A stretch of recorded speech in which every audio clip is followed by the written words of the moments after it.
Ini tuh bagianmu gak sih? Apa sih orang ini bagianku kok? Enggak, ini tuh bagianmu. Gimana Enggak, sih? ini harusnya bagianku tuh kebayangkan. Pernah nggak lihat organisasi yang kerjanya lambat, koordinasinya kacau, dan tiap departemen cuma sibuk sama urusannya sendiri? Masalahnya bukan cuma di orangnya, tapi di strukturnya. Ini struktur organisasi yang paling umum. Tiap divisi kumpul sesuai keahliannya. Enaknya ahli kumpul sama ahli, komunikasinya jadi lancar. Tapi hati-hati, tiap divisi bisa jadi sibuk sama kerjaannya sendiri. Selain itu, ada juga organisasi yang membagi divisinya berdasarkan produk dan wilayah. Struktur ini cocok di lingkungan yang terus berubah. Tiap unit fokus dan gesit pada hasilnya, tapi resikonya karyawan jadi lebih loyal ke divisi daripada ke organisasi. Matriks merupakan gabungan dari fungsi dan proyek. Hal ini menjadi fleksibel banget karena setiap orang bisa berganti peran sesuai dengan kebutuhannya.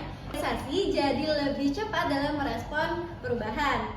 Tapi di sisi lainnya, satu orang bisa punya dua bos, dua arahan, dua tuntutan. Jadi, kalian harus memiliki kerja lintas tim dan kemampuan mengatur konflik yang benar-benar kuat.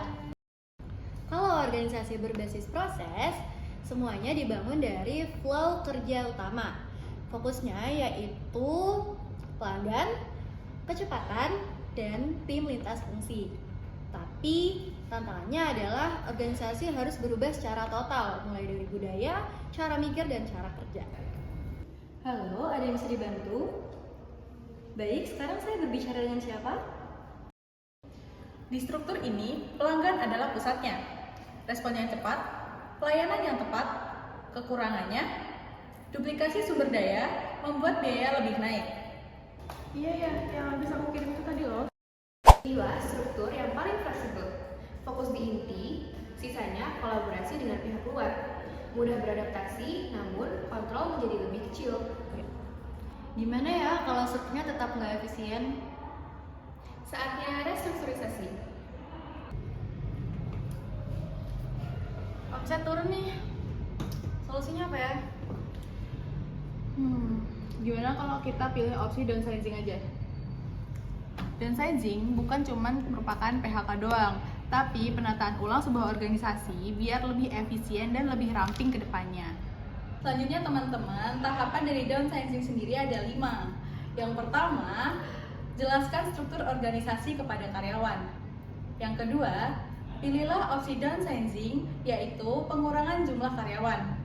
Yang ketiga, lakukan komunikasi terbuka dengan karyawan, baik karyawan yang telah keluar atau karyawan yang menetap.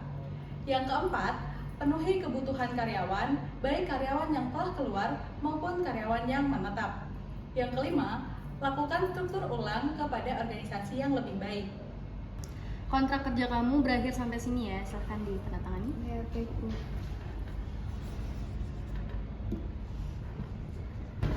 Tapi hati-hati, karena sebagian perusahaan telah menyalahkan downsizing ini karena cuma fokus untuk memotong jumlah karyawan. Seharusnya perusahaan itu harus fokus pada pengubahan strategi di organisasi itu sendiri. Islam juga mengajarkan bahwa kita tidak boleh menzalimi orang lain. Kalau downsizing itu memperkecil organisasi, maka reengineering adalah mengubah cara kerja mulai dari nol. Kita ubah alur lama dengan alur yang baru, yang lebih cepat dan efisien.